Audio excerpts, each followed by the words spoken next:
Allez, votre invité à présent dans la grande interview en direct sur Boursorama, c'est Melvina Sarfati El-Grabli. Bonjour. Bonjour David. Merci d'être là, directrice générale de Deliveroo pour la France. Deliveroo, c'est donc 12 marchés. 12 marchés. Et la France, pour le coup, c'est un gros marché. C'est le deuxième marché. La France est effectivement le pays, le deuxième pays. Après quoi? Après le UK? Après l'Angleterre? Donc Deliveroo est originellement une boîte, on va dire, anglaise. Oui. Et aujourd'hui présente en Europe, en Asie, au Moyen-Orient et en Australie. Voilà. Et alors, donc, le juge de paix, c'est le nombre de restaurants partenaires. J'ai vu que tout le monde annonce ça chez les concurrents. Moi, j'ai 20 000, Total 15 000.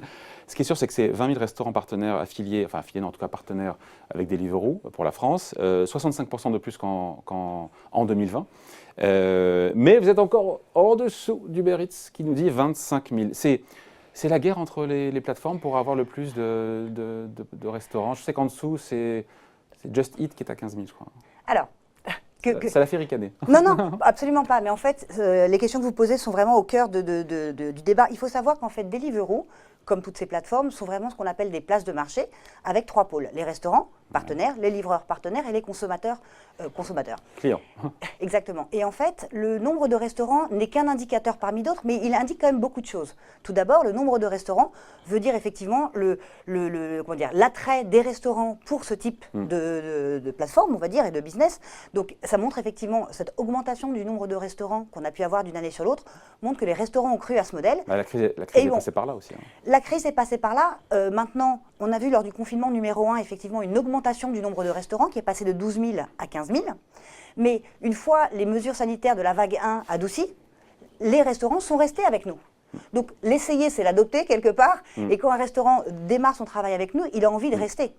Mais souvent, ce sont les mêmes. Les restaurateurs sont affiliés à la fois à Deliveroo, à Uber Eats ou à Just Eat. Le restaurant est libre effectivement de décider les partenaires avec lesquels il travaille. Et certains sont en effet en superposition, on va dire, et d'autres sont exclusifs à l'une ou l'autre des plateformes. Donc le grand rival, il est américain, c'est Uber Eats. Mais vous êtes absent du marché américain. Pourquoi ?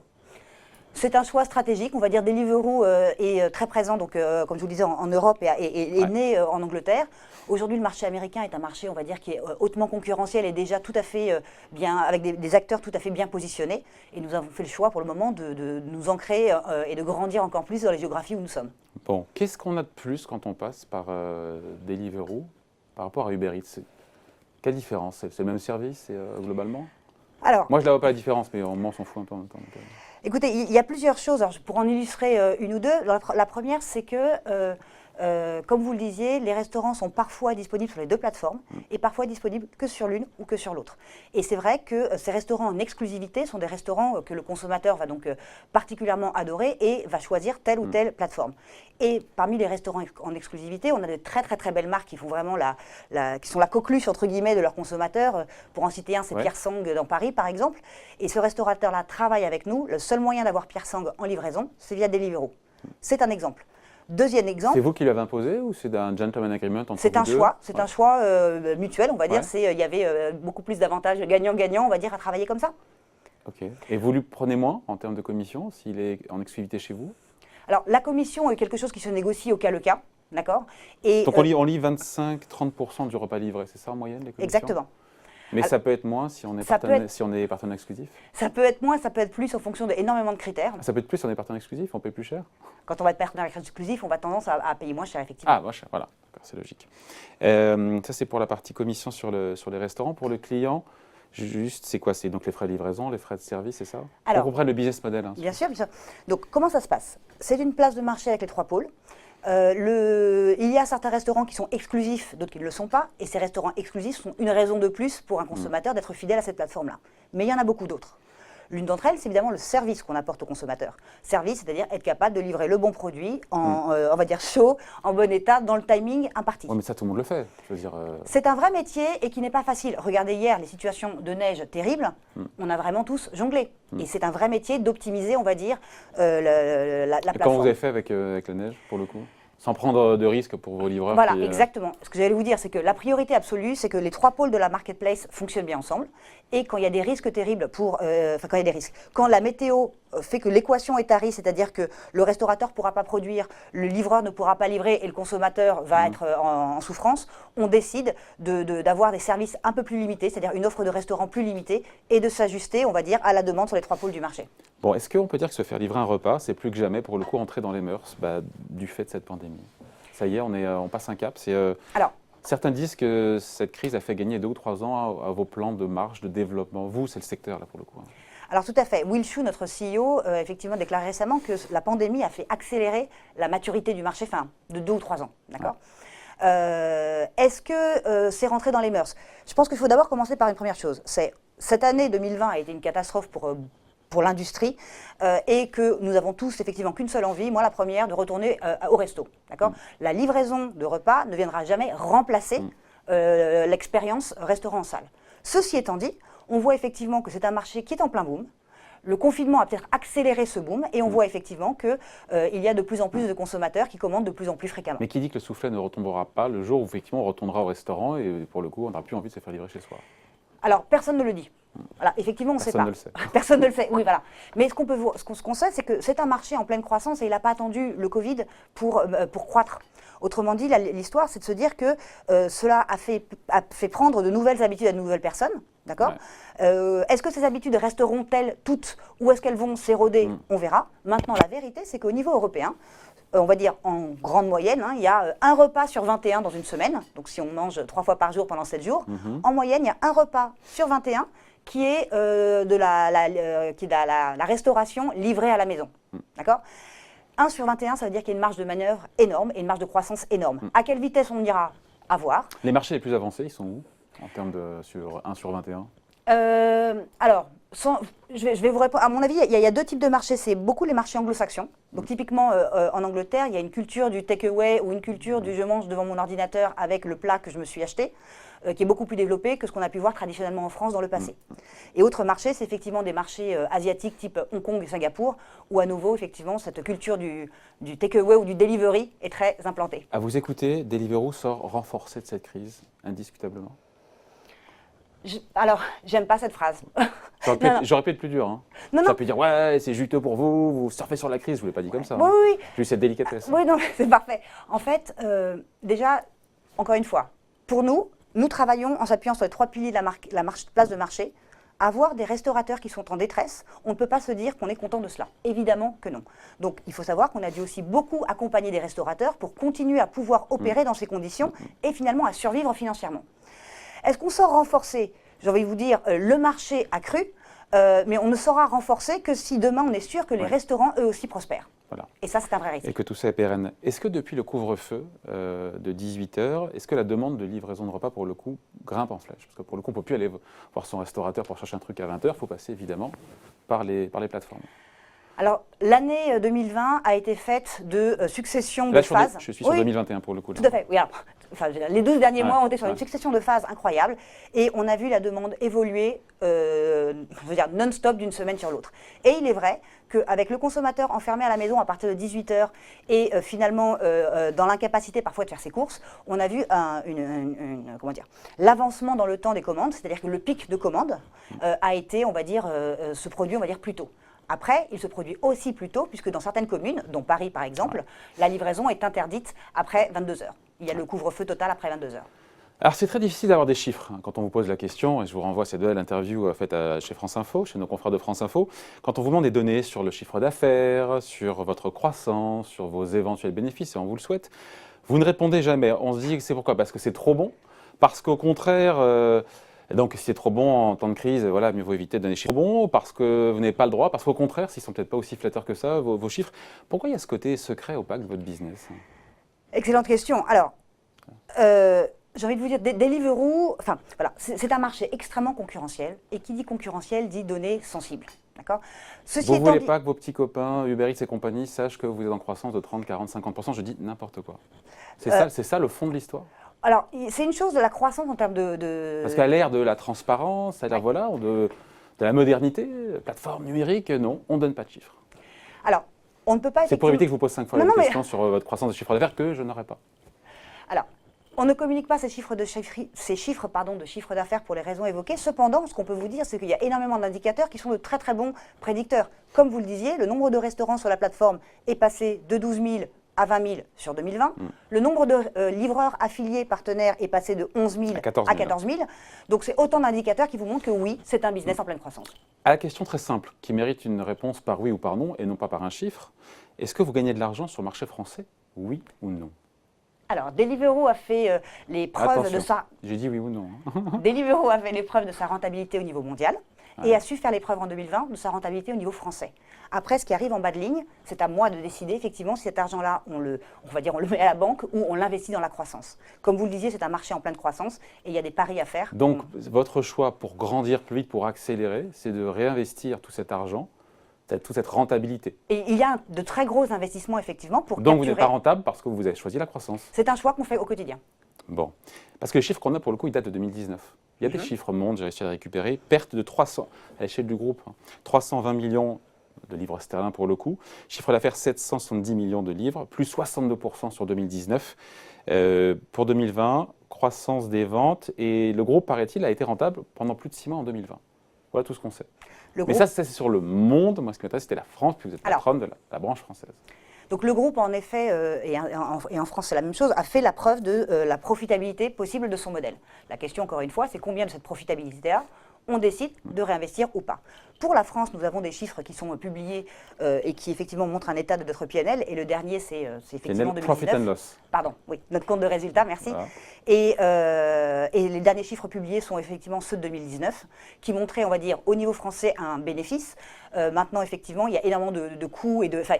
ce qu'on regarde au niveau de la France ne reflète pas l'intégralité du business. Si je prends l'exemple de mes équipes, j'ai évidemment des équipes en France, mais j'ai aussi des équipes qui travaillent au UK au service de la France, la tech par exemple.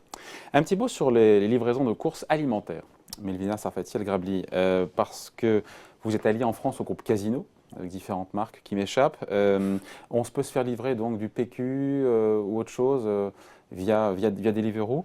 C'est une nouvelle corde à votre arc et en même temps, j'ai le sentiment, au-delà du groupe, au sein du groupe, c'est une activité sur laquelle vous misez beaucoup. Alors, on peut se faire livrer un repas, mais aussi de l'alimentaire au sens large. C'est tout à fait juste.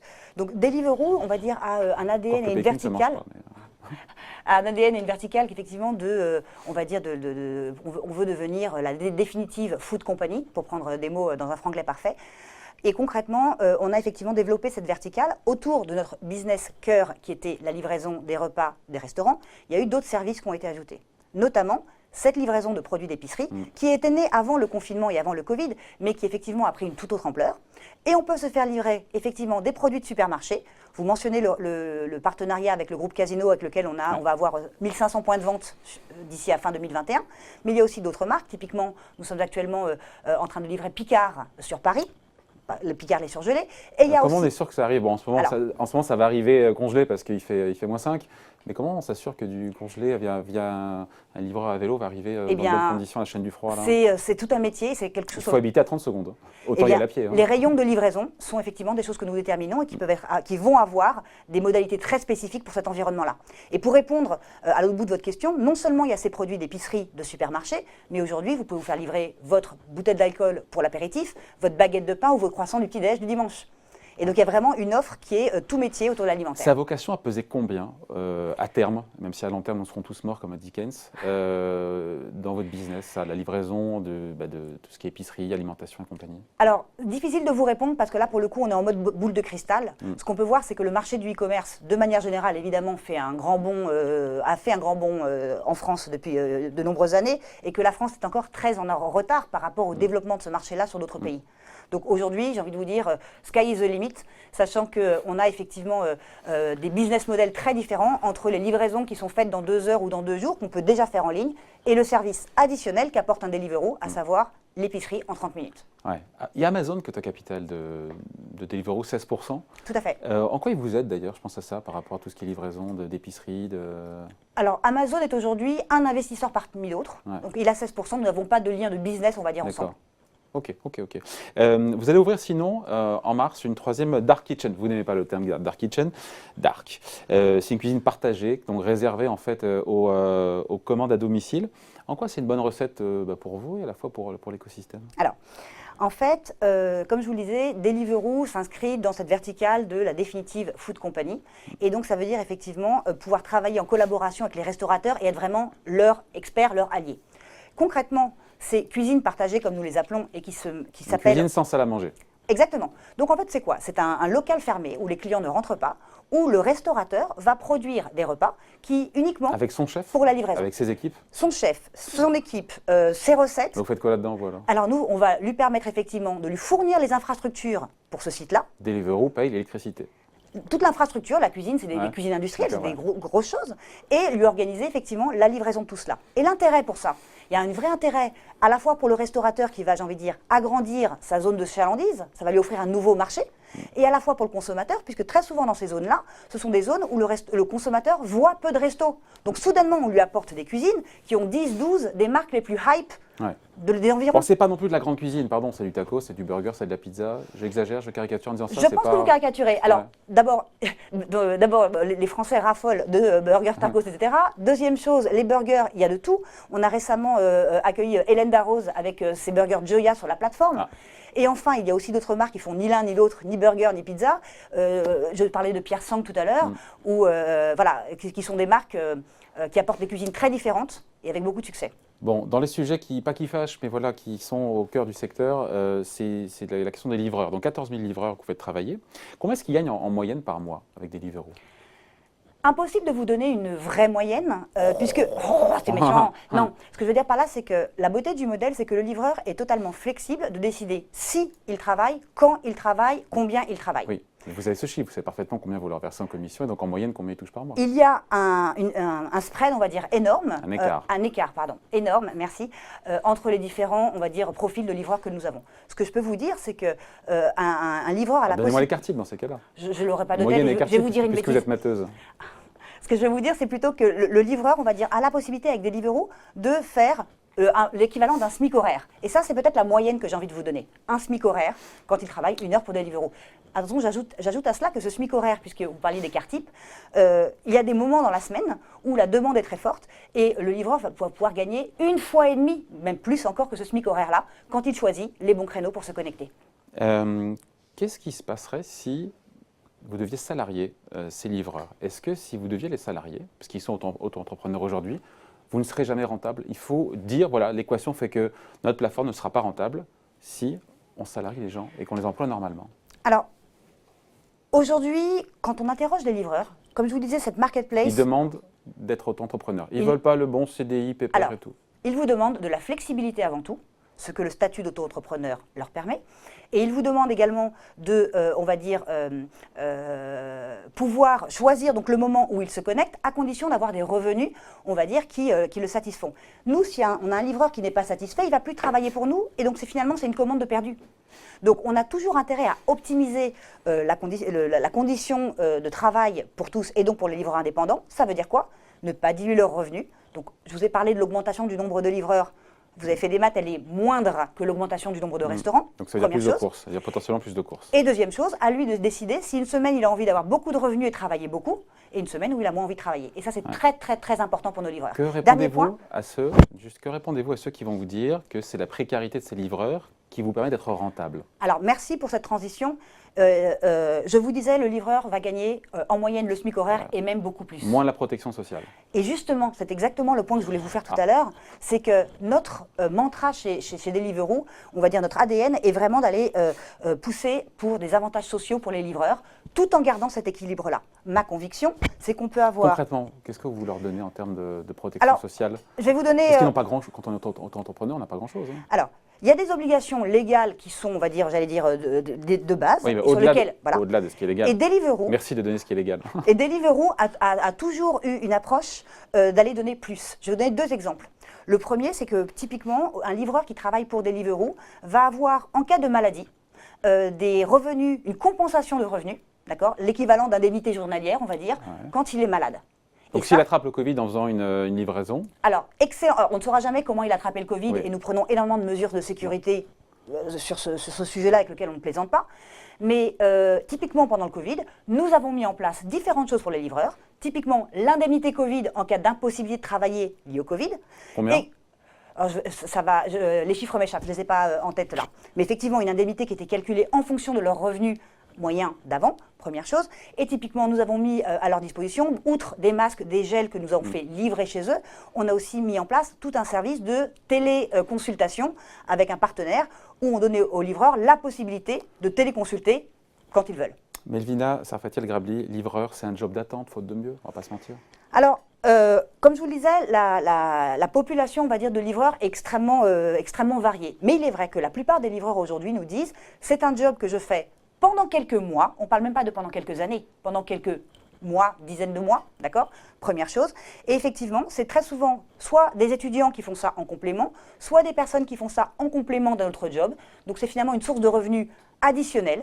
Et on voit effectivement que de nombreux livreurs évoluent, après avoir travaillé en tant que livreur, vers d'autres métiers. Ouais, et c'est finalement une opportunité, j'allais dire, d'insertion professionnelle, de donner un accès à l'emploi à des personnes qui auraient plus de difficultés à peut-être en trouver immédiatement. En moyenne, il reste combien de temps d'ailleurs chez vous?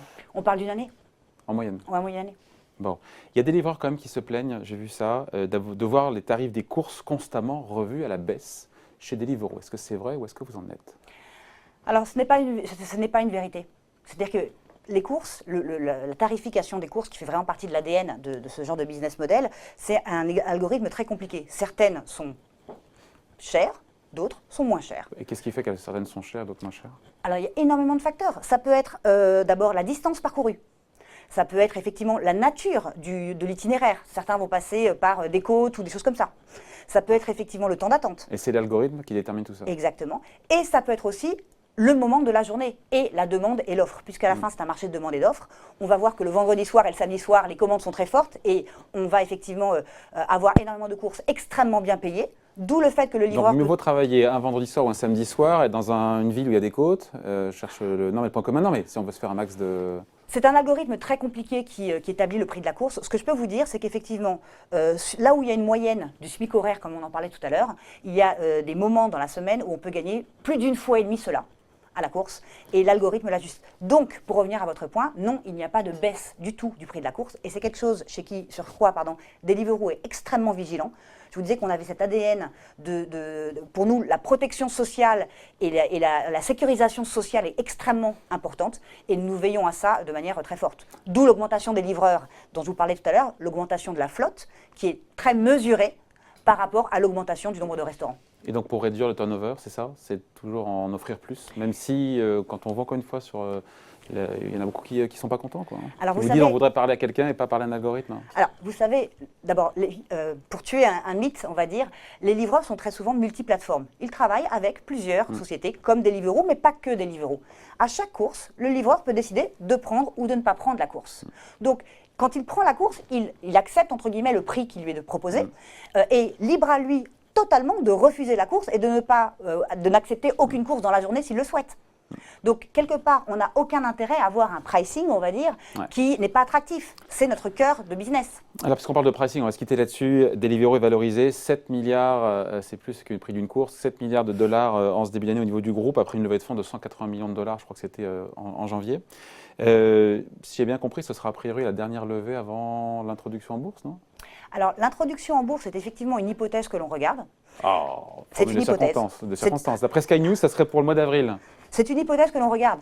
Alors, pour revenir sur le cœur de votre question, qui est effectivement la levée de fonds, oui, il y a eu une levée de fonds qui n'est pas vraiment, on va dire, qui n'a pas été créée par un besoin de cash pour la boîte, mais qui a été créée par l'appétit des investisseurs existants, puisque c'est bien des investisseurs existants, historiques, qui ont voulu, on va dire, se renforcer au sein de la société. Une introduction en bourse de Deliveroo en 2021 est quelque chose de probable. C'est quelque chose que nous regardons exactement.